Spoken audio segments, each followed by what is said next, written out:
Nick Crowley's back. Internet's darkest corners. 6. Let's go. I love my It's Nick 9 Crowley a.m. videos. on May 18th, 2024. Residents of And y'all Charlotte, love 'em North too. Carolina wake up to the smell and sight my of black reactions to smoke 'em. billowing up into the sky. The source: a massive 7-story apartment complex, home to 239 luxury units. Oh, Or wow. at least what should have been luxury units. What's this one? At the time, the structure Monte was still Cheryl under version? construction, meaning that thankfully no residents were living there. But this in and of itself presented 2 major problems. The first was that, in its current state, the top 5 floors were primarily just the bones of the structure, made almost entirely of wooden insulation, Oh, wow. making the building as a whole extremely flammable. Meaning that, although the fire had started out relatively small, it was quickly going to consume the entire complex if it wasn't put out quickly. Which brings us to the second and even more glaring problem.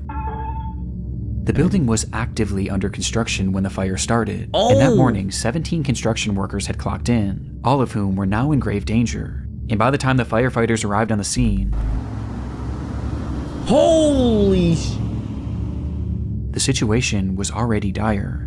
And so firefighters Oh rushed my in, God. finding a large group of the employees and leading them out to safety. Though when they made it outside, they made the horrifying realization Not that they everyone. had only found 15 of them. Somewhere within that labyrinth of burning wooden walls, 2 men were left behind, trapped and calling out to anyone who might hear them. And these pleas weren't just being made to those on the scene, as in the following minutes, one of the trapped men, 30-year-old DeMonte Sherrill, would take out his phone, open up Facebook, and go live, revealing the horrifying reality that both he and his friend had found themselves in. Somebody send help. We're in South Park. Help! Oh, that's okay, y'all know Nick Crowley's videos are can be disturbing, y'all.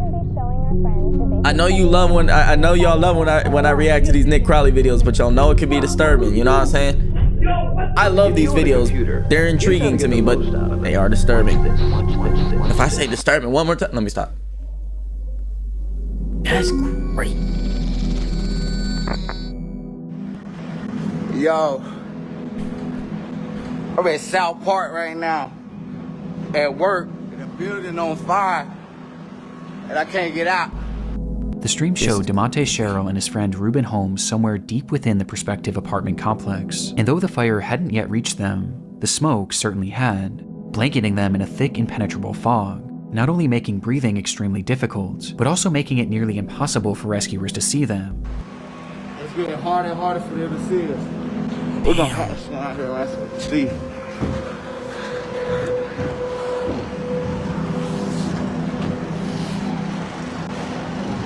This is The building on fire, I'm trapped inside, me and my man. This was likely one of the reasons why DeMonte chose to start this livestream, 'Cause he hopeful can't that it see could 'em. show rescuers exactly where they were. But based on the footage, their positioning was far from ideal. They were on the second highest floor, floor 6, which had only one access point, a single stairway that was on the complete opposite side of the building.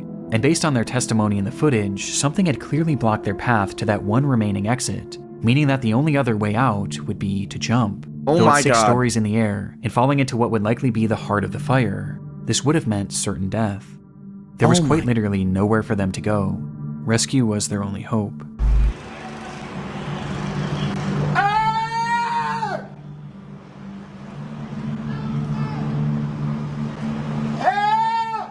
Look at that crane up there. Wait, no, that's their crane though.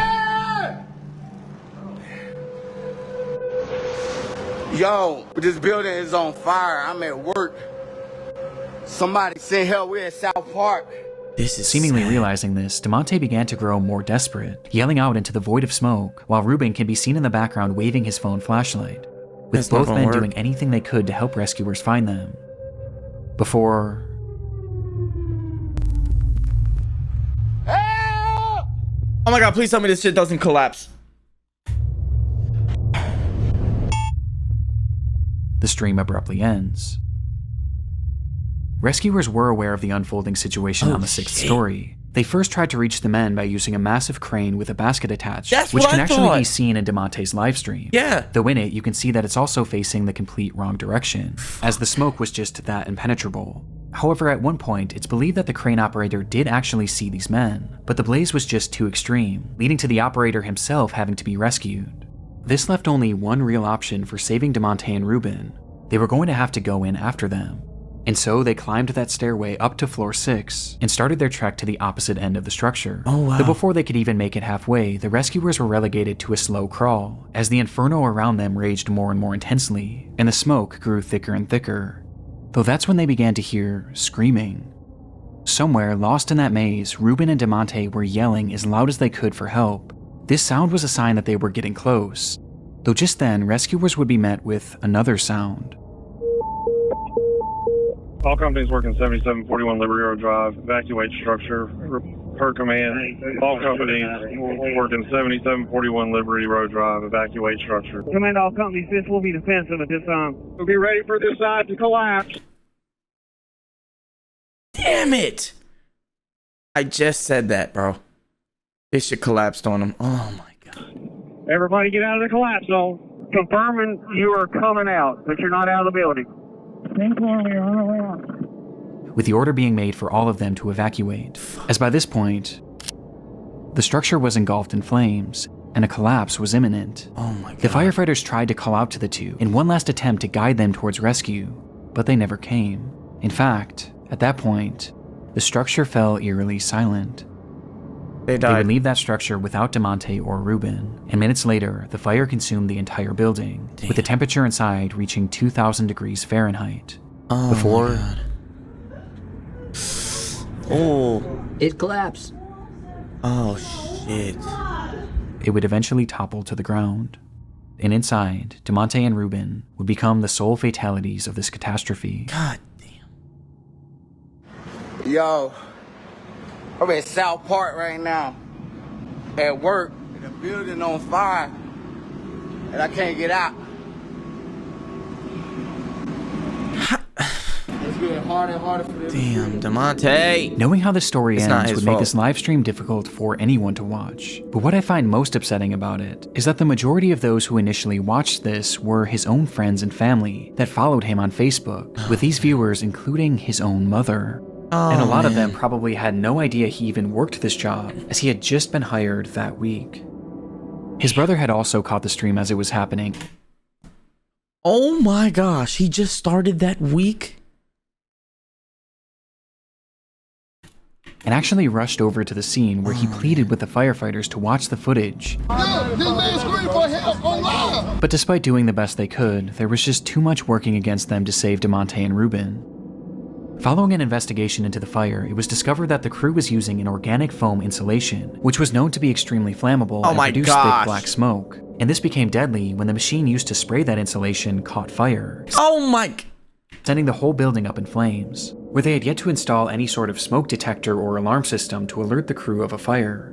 Making matters worse, there had been a temporary set of stairs made right where the two men had been trapped, but that stairwell had just been removed in order to make way for the permanent set of stairs. That's. Because of this and a myriad of other issues, the company Wow, the odds, bro. The odds of that is so fucking crazy, bro. companies It involved almost sounds like, I don't want to say it, but like it almost sounds intentional, bro. with this God. construction were forced to pay a Like, I fine know of they didn't do that shit to them on $50,000 and are purpose, currently but being sued damn, by the like, families of both victims. it was But like regardless luck of the outcome, draw right there. Nothing will ever make up for the loss of DeMonte Sherrill and Ruben Holmes. Damn, man. Rest in peace, dude. That's fucking crazy. Johnny Cashman? Things were getting concerning. Johnny Cashman spoke to his family nearly every single day, but now, on the 6th day without receiving any communication from him, they knew that something was wrong. Johnny lived in Lynchburg, Virginia, hundreds of miles away from his home in Maine, and so, being unable to check on him themselves, they called police in the area and requested a welfare check. Police entered Johnny's apartment on the 19th of April, 2022, and hours later, they would call his parents with the news that they had found their son dead on the floor. According to the officers, Johnny had experienced some sort of medical event that led to GI bleeding that ultimately claimed his life. But this made no sense to Oh, Johnny's cute family. dog. He was only 38 years old and had just been given a clean bill of health after a full medical exam only 4 months prior. It was so out of the blue, in fact, that they even asked if there were any signs of a struggle, or if there was any evidence that he may have taken his Foul own life. play. But they were assured that there was no trauma, no drugs, and nothing suspicious found on the scene, and that, as shocking as it was, his cause of death was entirely natural, and had likely just been spurred on by drinking and tobacco use, with the only solace being that Johnny didn't suffer, as they stated that he had died instantly. Because of this, no autopsy was performed, as the case seemed as straight. Oh my gosh. That's what the murderer wants you to do. Think that it's all natural so that you don't perform an autopsy and see that there was indeed foul play. Forward as it gets. And despite his family questioning if they should get their own autopsy, they were told by officers that it wouldn't be necessary. And so, Johnny's fuck that shit, bro. If somebody dies unexpectedly in my family, autopsy, nigga. Body was cremated and sent back to Maine, autopsy. And what seemed to be the end of Johnny Cashman's story. Until 10 days later. 10 days after Johnny's body was discovered, his ex-girlfriend and her mother made their way back to his apartment in order to retrieve some of her belongings. She knew that re-entering the space was going to be difficult, but can't solve it in the first 48 hours. It's going to be nearly impossible to solve it now. But I'm hoping something happened. She could have prepared for what was waiting for her inside. There was blood everywhere. No sign of a struggle. It was pooled in the bathrooms, wiped on doors, spread all over the living space, and was even found on a chair and a banister. But the most horrifying part of it all was the walls. They were covered in splattered blood, which revealed long streaking handprints. It was something straight out of a horror movie, and although Johnny's cause of death was deemed natural, what they found in that apartment seemed anything but. What the fuck is going on with the police? Yeah, it seemed natural, nothing too crazy. An autopsy would not be necessary. That's how you know some shit is going down when autopsy's not necessary. Give me an autopsy, bruh. Insane. Traumatized by what they were witnessing, the pair snapped multiple. Died instantly, natural. Blood all over the walls. That doesn't seem natural or instant. Photos of the bloodshed and ran out of the unit directly into Johnny's neighbor. This neighbor revealed that they believed something far worse than a medical emergency had happened to Johnny, as they had a security camera mounted to their door which faced Johnny's unit. And on the day of his passing, it captured something incredibly disturbing. Somebody went in.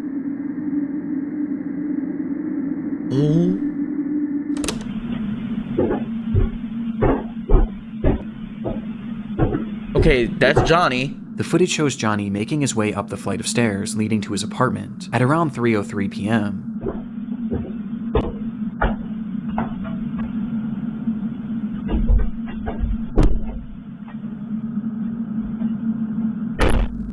Nothing seems out of the ordinary at all, though it is noteworthy that he was holding an empty glass, perhaps insinuating that he had been drinking. But this doesn't seem to impair his movements much at all, as he punches in the code and enters his home, just as he did every other day. But moments later, something happens inside that unit, and while it goes unseen, it doesn't go unheard. Okay. This is my warning to y'all, because I know how Nick Crowley get. He gonna play this shit. He gonna play this shit. If y'all don't want to hear it, click off, bro.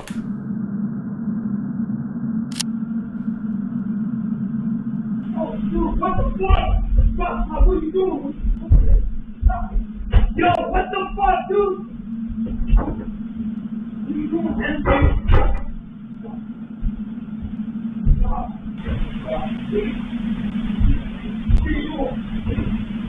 What are you doing, man? I'm leaving my house.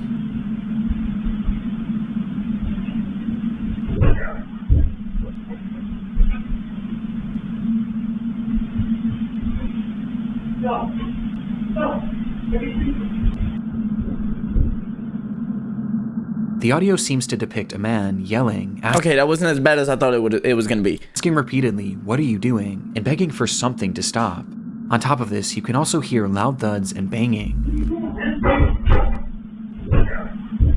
Almost as if things were falling over inside, or there was some sort of physical altercation, before the unit then goes quiet just a few seconds later. It was unclear if this voice was Johnny's, or perhaps someone else who had been inside the unit. My thing is, if this security camera was there, and they never captured the person in there, Did they climb through the window? Because this is clearly, there were some stairs to get there, so he could either be second or higher floor. How did that person get in there? But regardless, one thing was apparent from this audio. There was someone else in that apartment, despite the fact that Johnny lived alone. And just 7 minutes later, this unseen person would emerge. Oh my God.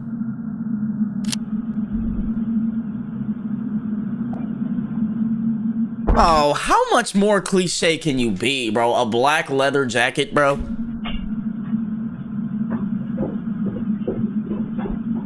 This clearly wasn't Johnny, and after leaving the unit, the anonymous man nearly makes it out of the building before he seems to change his mind.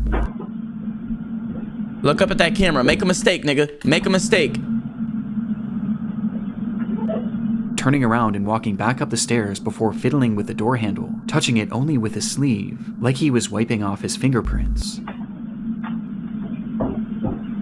He didn't turn back to make a mistake. He turned back to fix one. He then walks down the stairs and stops once again, where he seems to be in a state of shock over whatever had just transpired, before he composes himself and walks out of the building. But the footage wasn't quite finished yet. What are we... Did he try to crawl out and get help?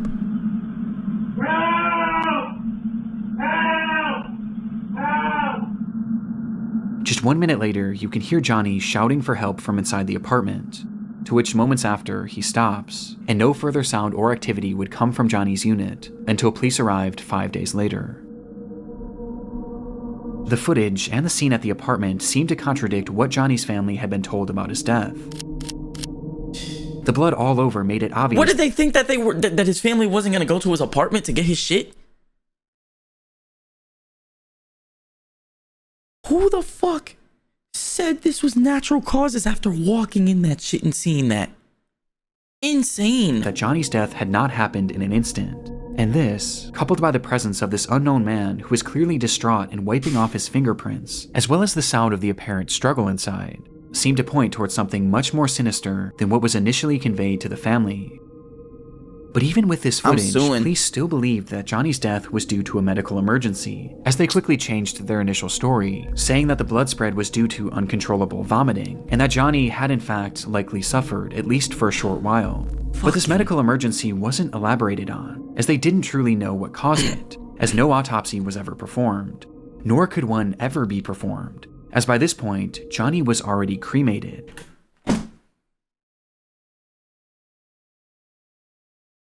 I'm so pissed. I'm so pissed. And cremated because of the officer's initial statements. So if Johnny had actually been murdered, which the footage does seem to suggest, there was now virtually no way to prove it. And what makes this even more frustrating is that law enforcement already had this footage. It was collected that very day, and they either didn't fully look through it or didn't think that this was overly suspicious.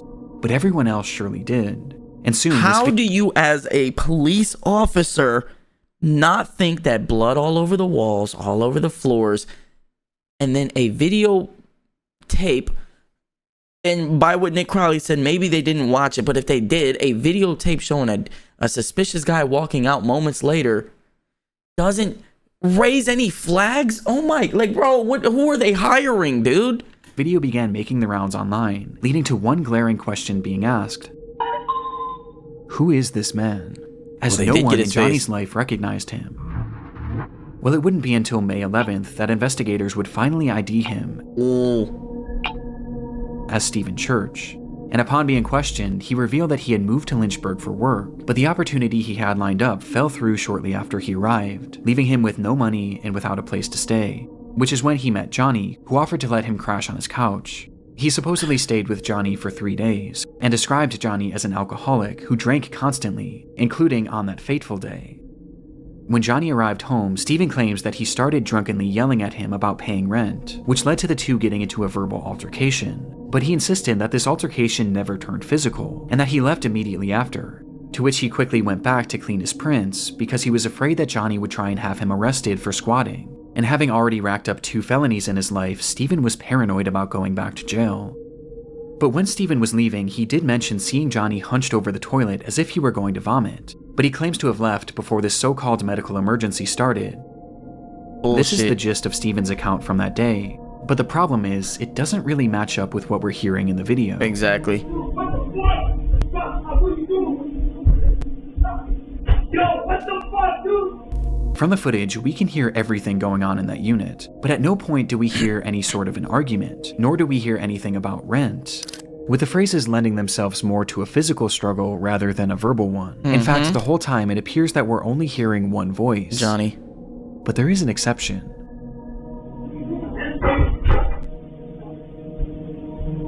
I heard it.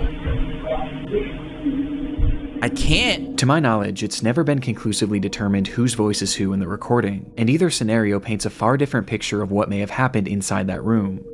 But regardless, this audio makes it clear that Steven's story was fabricated at least to some degree, as he also fails to account for the loud banging in the background. And because of this, his version of events is generally rejected, with most people seeming to believe one of two main theories. The first is that, upon arriving home, Johnny and Steven had gotten into a physical altercation, resulting in Johnny taking some sort of blow to his abdomen, which in turn triggered or exacerbated this medical emergency. GI bleeds are horrific, and can certainly cause the level of bleeding that was found in the apartment. And perhaps seeing all the blood coming from Johnny, Steven started yelling at him, before deciding to run off, fearing that he would be charged for murder. This would explain Steven's demeanor and actions after leaving the apartment, and why he may have fabricated his story, as he knew or knows that he was directly responsible for Johnny's death. And this blow to the abdomen could have easily been missed by investigators, as the injuries would have been primarily internal. The second theory is that upon arriving home, Johnny naturally experienced a medical emergency leading to this catastrophic GI bleed. Upon seeing this and perhaps being in a state of shock, Steven yelled at him, demanding to know what was happening and telling him to stop, as perhaps he was moving around the apartment and tracking blood everywhere, which would explain the other voice saying, "I can't stop." I could see. Oh shit. Dog, that's fucking crazy, dude. Cause that low-key could have been the truth. He's telling him, yo, what the fuck, dude? How this experience would make no sense to Steven, and perhaps just having no idea what was happening, he left and tried to make it look like he was never there, as he was afraid of being blamed for whatever was happening to Johnny. And so he essentially left Johnny there to die, whether knowingly or unknowingly. What bothers me about this theory is why 911 was never called, not only by Steven, but by Johnny too, as his phone was found in the unit with blood on it, implying that he had it in his hand at some point, though it's possible that the massive blood loss just made him too disoriented. Both of these theories seem believable, or at least more so than the explanation that Steven had given.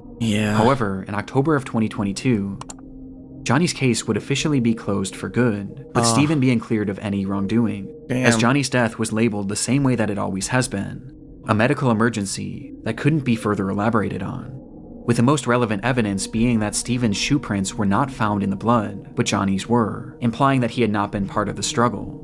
But in my mind, this can be explained by both theories mentioned previously. That can. Though regardless, without the possibility of an autopsy, this is likely where this case ends for good. Damn. But with this disturbing footage, I can't help but think that there was more to the story than we may ever know.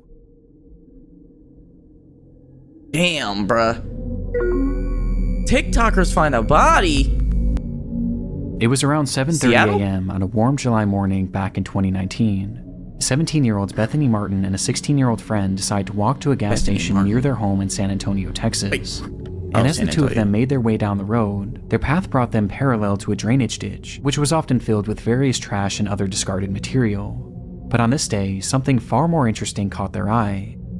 It looked like a man crouching down and leaned up against one of the concrete walls, but the closer they got, the more they realized how unusual his posture was. He looked completely unnatural, and he wasn't moving. And by the time they came face to face with him, the reality of the situation would hit them. Nick, I can't see that. They had just found I know you did it on body. purpose.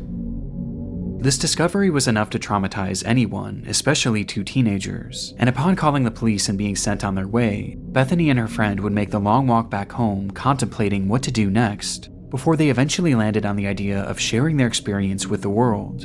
And so, TikTok. as soon as they got in the door, they began to set up lights in their camera in order to film a TikTok.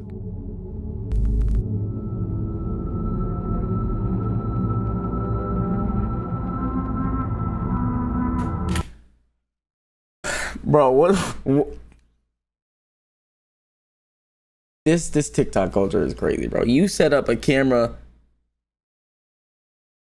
my nigga. You did multiple angles of y'all sitting in front of this thing, not even looking at anything, brother. The clip showed the two sitting on a couch appearing to be in a state of shock, with the words, "Us remembering we found a dead body this morning," plastered on the screen, TikTok, bro, what? offering no other context aside from the description, which simply read, "I wish we were kidding. All respect to the family." Some offered sympathy for the girls, while others viewed their post as insensitive and exploitative. But Could others be. weren't even convinced it was real, partially. I mean, like, bro, you think about this for a second, y'all. There's no phone on this tripod, meaning they shot the first scene from the tripod, put the camera down to another angle, shot the scene again at a different angle, put it on a different angle, shot the scene again on a different angle, and put it on the last angle and shot it again.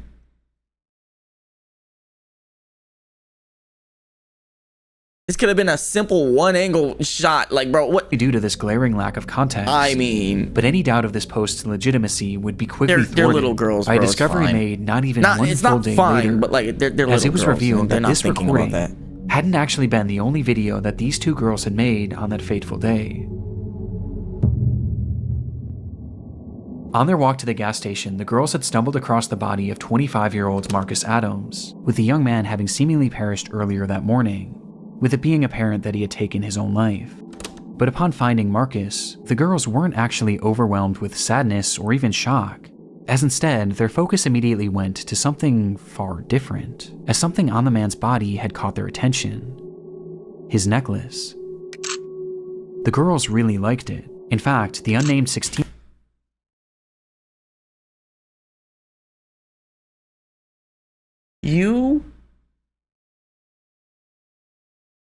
You stole from the dead. I mean, like, in every horror movie that involves the dead, stealing from the dead is not a good... Bro, you stole from the dead? Are we serious, bro? 18-year-old had said that it matched her fashion perfectly. And so, before police arrived, the two would once again pull out their phone and start recording, showing Bethany approaching the body with her intention being to grab his necklace. Which she eventually does, removing the medallion and giving it to her friend, before tossing the chain into the grass nearby, leading to the girls running away from the scene.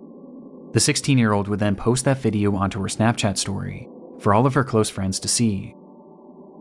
I can't show the footage for obvious reasons, but it's truly Well, at least she didn't steal it. But, like, why are you tampering with... All right. awful. And just based on the audio alone, you can tell that they're very obviously having fun doing this. You gotta do it now. Now or never. Here, hold me. I got it. Oh my god. Oh my god. Oh my god. I got it. Oh my god. Oh my god.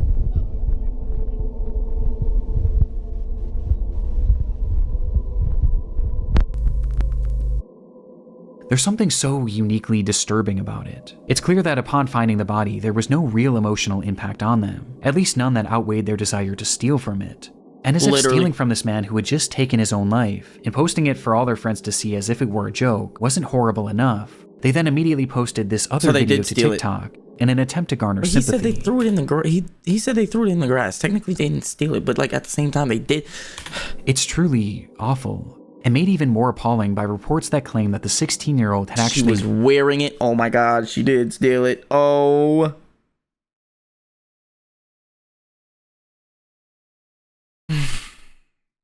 I have no words. I mean, like, honestly, I was trying to give them the benefit of the doubt for being young girls. But realistically, at 16, you should know better than to steal from a dead fucking body. worn this And medallion. then rock the chain. Oh my gosh. And in the TikTok video, and in others made following its posting. And unfortunately, their actions had even more upsetting consequences. Of course. As the footage from their Snapchat story was quickly downloaded by someone they knew and posted onto an app called Nextdoor, with the footage Nextdoor. being totally uncensored. And it was on this app where it's claimed that many of Marcus Adams' own family members would see the footage, many of whom weren't even aware that he was deceased. Just one day after posting this TikTok, both girls were questioned by the police after the incident and the footage was reported to them. And as a result, Bethany would be charged with theft of a human corpse.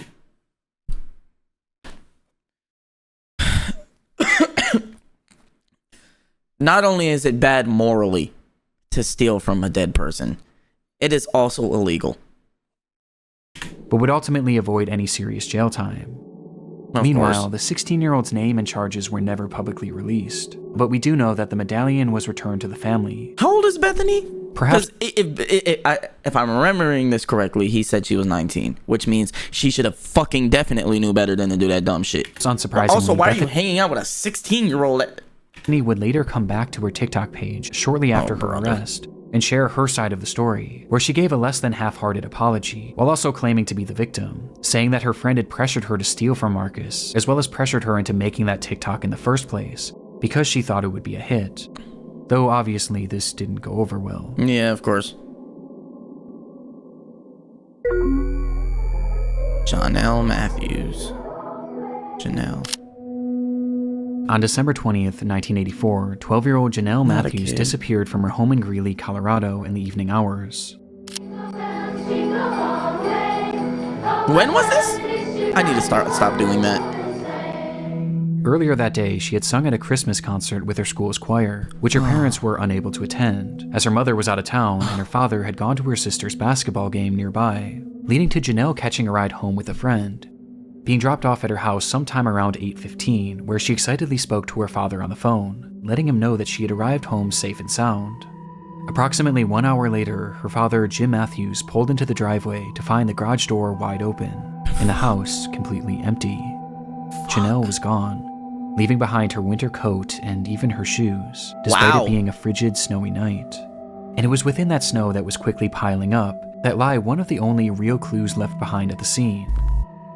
Footprints, leading directly to one of the home's windows, insinuating that someone had been watching Janelle. That's 12-year-old Janelle Matthews disappeared from her Greeley home 1 month see, this is my thing, bro. This is my thing, bro.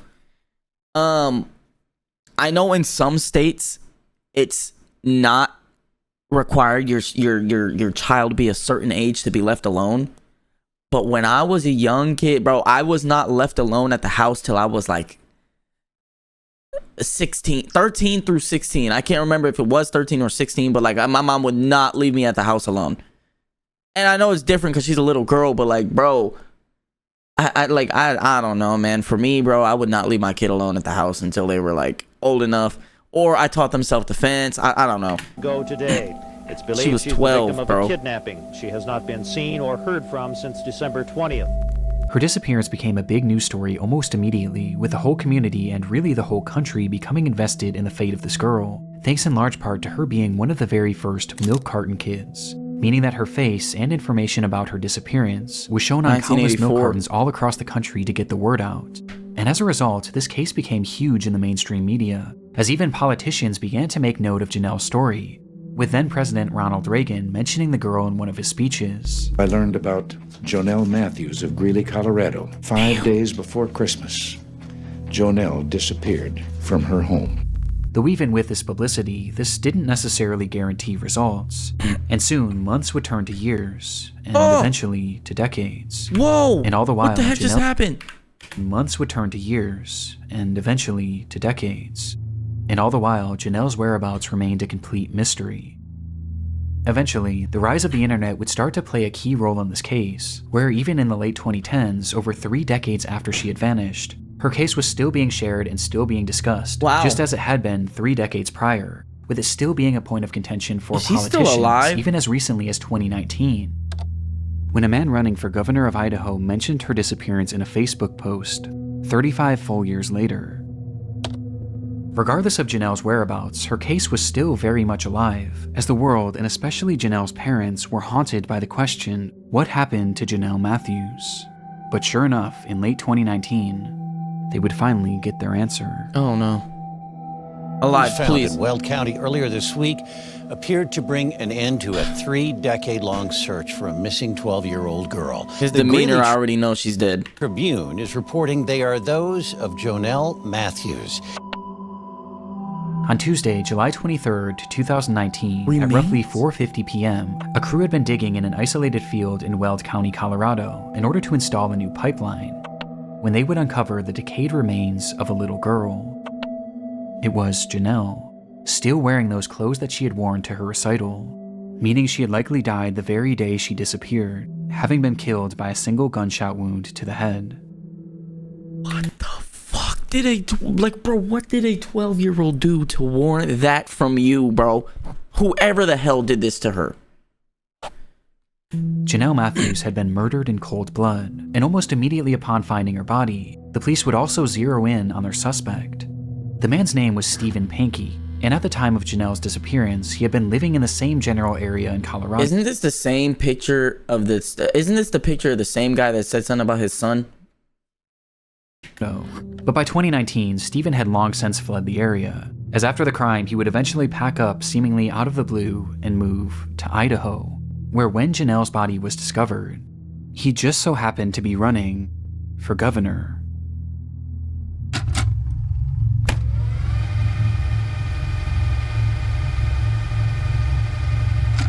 I fucking...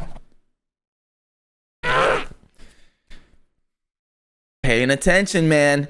I told y'all. I was like, I need to stop doing that. Now I started paying attention. I said, ain't that the same fucking guy, bro? And during his campaign, Pankey had put out a bizarre Facebook post about Jonelle, calling for the Colorado DA to oversee a fresh investigation, as he stated that the local police had wrongly been focused on the theory that Jonelle's disappearance was a child abduction and murder, which was quite convenient, as just a few months after posting this, he would be arrested for the abduction and murder of Jonelle Matthews. Police believe that Jonelle had first caught Stephen's eye when he was working as a janitor at the church she attended, with this leading to him stalking her and eventually abducting her on that fateful night, where he threw Jonelle in his car and ultimately ended her life, for no reason other than his sick satisfaction. He then proceeded to bury her in a field 20 miles away, in a spot that he was certain no one would ever find her. Now, the evidence supporting this is mainly circumstantial, but it is incredibly concerning. And then his fucking thing wants to say traditional core values with biblical and constitutional perspective. You... Just one day after Jonelle's abduction, Pankey decided to take his wife to California in order to celebrate the holiday. And you know what? No, I'm not even gonna say that shit. With his parents, with this trip being completely unplanned, as his wife was only told of it literally the day of. And making things stranger, when they returned home, Stephen's car conveniently caught fire and was burned to a crisp, to which he offered no explanation for. But in response, he would take the car to a local scrapyard where it would be even further destroyed, taking any potential evidence along with it. But while this is all strange enough, police say that the main indicator that Stephen was their man was his clear obsession with Jonelle's case. Shortly after the slaying, Stephen began listening and watching any news reports he could on Jonelle's case, while also having his wife read every single article about the missing girl out loud, to which he would often have her repeat them over and over again. But his obsession didn't stop there, as he would then start frequently calling the police, wanting to talk to them about the case, even going as far as to give them potential leads, as he claimed to be fearful that he was going to be blamed for the crime, despite having seemingly never even met her. And it was during some of these many unusual phone calls that he was said to have given details on her disappearance that were never actually made public. His obsession was entirely uncanny, bringing up her disappearance at random even decades later, with his Facebook post being a perfect example. And as it turns out, one of Stephen's most incriminating statements came as a result of something he mentioned in that infamous message. In it, Stephen says that his son Carl had been murdered in 2008. Yeah. Which is in fact true, as the murder was actually fully solved, with it being confirmed that Stephen had nothing to do with it. But when he was mourning the loss of Carl, something unusual happened.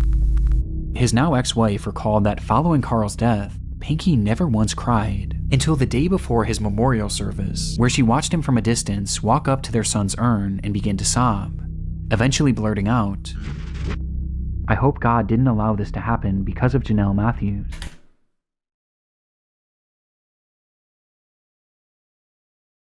You're fucking sick, man. You're fucking Despite sick. maintaining his innocence to this day, Pankey was sentenced to life in prison with the possibility of parole in 2040, his conviction coming 12,634 days after Jonelle Matthews' disappearance, with Pankey's cryptic Facebook post serving as a dark relic of his twisted obsession that would eventually expose him as Jonelle's killer.